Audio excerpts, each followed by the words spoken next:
Welcome to our channel Khammam అత్త కోడల్. ఈరోజైతే Saturday రోజు మేమైతే టెంపుల్కి అయితే స్టార్ట్ అయినాం.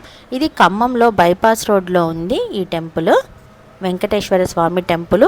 వెంకటేశ్వర స్వామి టెంపుల్ ఏవైనా గుట్ట మీద ఉంటాయి కదా, ఇది కూడా కొంచెం గుట్ట మీదనే ఉంటుంది.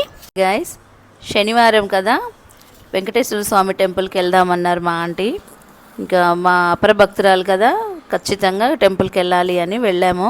అక్కడ తను పూజ చేసుకొని కొబ్బరికాయ కొట్టి కాస్త మొక్కులు ఉంటే మొక్కుకొని వచ్చేద్దామని అనుకొని బయలుదేరాము. ఇక్కడ ఎటు వెళ్దాము, ఏ గుడికి వెళ్దామంటే నేనే చెప్పాను ఇది.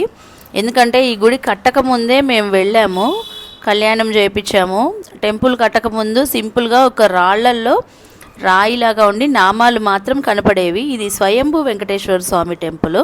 అప్పుడు అయ్యగారు లేరు, పూజలు చేసేవాళ్ళు లేరు. మేమే క్లీన్ చేసుకొని ఆ రాయిలు మొత్తం అంతా కడిగి పసుపు కుంకుమ అన్నీ వేసి పూలు వేసి కొబ్బరికాయ కొట్టుకొని వచ్చేది. ఆ కొబ్బరికాయలు కొట్టేటప్పుడు కూడా కోతులు విపరీతంగా వచ్చేవి, తలుపులు కూడా ఉండేవి కావు అక్కడ. మాకు భయం అనిపించేవి, ఎందుకంటే కొబ్బరికాయలు కొట్టినా కోతులు ఎత్తుకైపోతాయి కదా, మా మీద పడతాయేమోనని భయంగానే చేసేవాళ్ళం. కానీ ఇప్పుడు బాగా డెవలప్ అయింది కదా, చాలా మంది వస్తున్నారు ఇక్కడ. ఒక అయ్యగారు వచ్చారు ఇక్కడికి. ఒక అయ్యగారు రావడం వలన ఆ అయ్యగారు పర్మనెంట్ గా ఆయన అక్కడ ఉండి అక్కడ వాళ్ళని అందరినీ విరాళాలు సేకరించి అసలు ఇంత అద్భుతంగా నేను చాలా సంవత్సరాలు, ఒక 10 years అనమాట నాకు ఈ టెంపుల్కి ఇప్పుడు వెళ్ళి 10 years అయింది.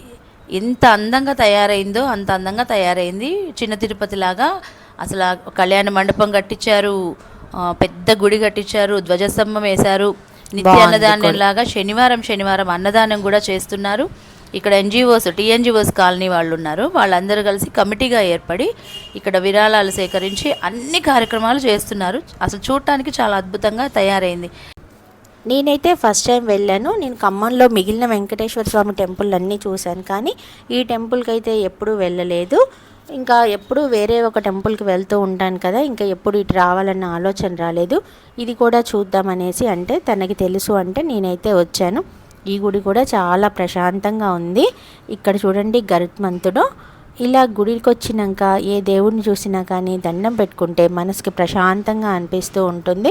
ఇంకా సాటర్డే రోజైతే మనం అందరం వెంకటేశ్వర స్వామికి ఖచ్చితంగా పూజ చేస్తాం కదా, ఇంకా ఆ రోజు దైవ దర్శనం చేసుకుంటే కూడా చాలా ప్రశాంతంగా అనిపిస్తుంది కదా. నాకైతే ఈ టెంపుల్ గురించి చాలామంది చెప్పారు, అక్కడికి వెళ్ళి దండం పెట్టుకుంటే మన కోరికలన్నీ నెరవేరుతాయని చెప్పారు. నేనైతే ప్రశాంతంగా దేవుడికి దండం పెట్టుకొని నేను కావాల్సిన కోరికలన్నీ కోరుకొని అయితే వచ్చాను. మనం ఇంట్లో ఎంత పూజ చేసుకున్నా కానీ మనం ఒక గుడికి వెళ్తే ఉండే పాజిటివ్ వైబ్రేషన్ అనేది ఎక్కడా అనిపించదు. నాకైతే మండే రోజు శివాలయానికి అయితే కంపల్సరీగా వెళ్తాను. ఇంకా సాటర్డే రోజు వీలుని బట్టి గుడికి వెళ్తూ ఉంటాను. ఇంకా ఎప్పుడు ఎవరైనా గుడికి వెళ్దాము అంటే మాత్రం ఆగకుండా వెళ్ళిపోతూనే ఉంటాను. నేను ఎంత బిజీగా ఉన్నాను కానీ టెంపుల్కి ఎవరైనా రమ్మంటే మాత్రం ఆగను, అలా నాకు అలవాటు అయిపోయింది.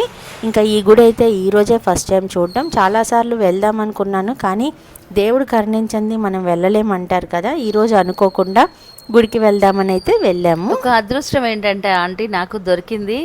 ఇప్పుడు లోపలికి వెళ్ళడానికి దూరం నుంచి దర్శనం చేసుకుంటున్నాం గుడి డెవలప్ అయినాక.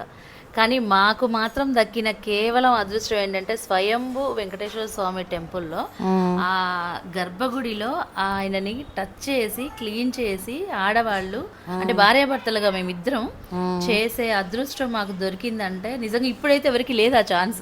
అప్పుడు కొత్త కాబట్టి అప్పుడు మీరందరూ వెళ్ళి అసలు ఆయనని ముట్టుకునే అంత అదృష్టం ఉండదు కదా, ఆ అదృష్టం మాకు దక్కింది మా భార్యాభర్తలు ఇద్దరికి. చూడండి దేవుడికి హారతి ఇస్తుండే ఎంత ప్రశాంతంగా అనిపిస్తుంది. అలా గుడికి వెళ్ళి దేవుడికి దండం పెట్టుకుంటే అప్పటిదాకా మనకి ఎన్ని ఇబ్బందులు అనిపించినా మనసు ప్రశాంతత లేకపోయినా ఒక గుడికి వెళ్తే ఆ వచ్చే మనకి ఎనర్జీ దేనిలో రాదు.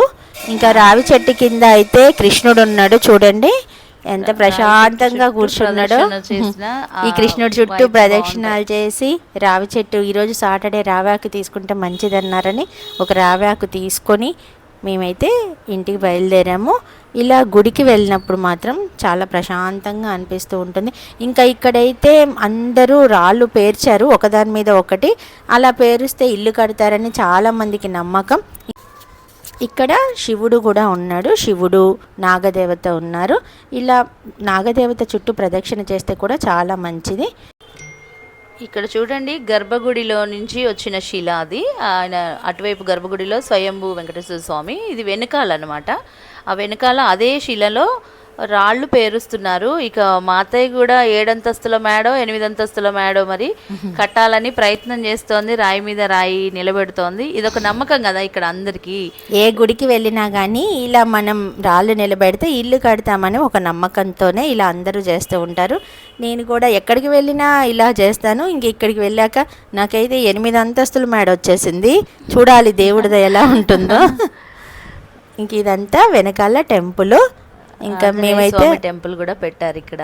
ఆంజనేయ స్వామి టెంపుల్ కూడా ఉంది. ఈ గుడి కట్టినప్పుడు ఏం లేదు, కానీ ఇప్పుడు ఆంజనేయ స్వామి టెంపుల్ వచ్చింది, నవగ్రహాలు వచ్చాయి, నాగులు డెవలప్ అవుతుంటే అన్ని దేవతలను పెడితే ప్రశాంతంగా ఉంటుంది. కట్టారు. ఒక గుడికి వెళ్ళినా మనం అందరి దేవుళ్ళ దర్శనం చేసుకోవడం కూడా అదృష్టంగా అనిపిస్తుంది. ఆంజనేయ స్వామి దర్శనం కూడా మంచిదే కదా. ఈ రోజు అనుకోకుండా వెంకటేశ్వర స్వామి ఆంజనేయ స్వామి దర్శనం అయింది. ఇంతకు ముందు అయితే నేను రెగ్యులర్గా ఎప్పుడు వెళ్ళే గుళ్ళకే వెళ్ళేదాన్ని. ఇంకా వీడియోస్ చేద్దాము అన్ని టెంపుల్స్ కూడా ఖమ్మంలో చిన్న చిన్న టెంపుల్ పెద్ద టెంపుల్స్ అన్నీ చూపిద్దాము వీడియోస్లో అని ఇంకా అన్ని గుళ్ళకు కూడా తిరగడం అయితే మొదలు పెడుతుంది ఫ్రెండ్స్. ఎందుకంటే నేనున్నాను కదా పక్కన, నన్ను వేసుకొని అన్నీ తిరుగుతుంది. నేను గుళ్ళకి వెళ్తే మంచిదే కదా. ఇలా మాకు తెలిసిన ఖమ్మంలోని ప్లేసెస్ గురించి గుళ్ళ గురించి అయితే వీడియోస్ చేస్తూ ఉంటాను. ఎందుకంటే ముందు మా ఊరు చూపించాలి కదా, మా ఖమ్మంలో ఏమేమి స్పెషల్గా ఉన్నాయి, ఏమేమి ఉన్నాయి అసలు అనేది వీడియోస్ ఓన్లీ ఖమ్మమే కాదు, మేము ఎటు వెళ్ళినా రొటీన్ కూడా వ్లాగ్స్ కూడా చేస్తాము. కానీ ఖమ్మం అయితే మన ఖమ్మం గురించి ముందు చెప్పాలి కదా, తర్వాత అన్ని ప్లేసులు ఖమ్మం అని కాదు, ఖమ్మం గురించి కూడా మన ఊరు గురించి మనం చెప్పుకోకపోతే ఎలా అనేసి చేద్దామని. Love you Khammam. ఇదండి ఈరోజు వీడియో. ఎలా ఉంది? Please like, share and subscribe my channel.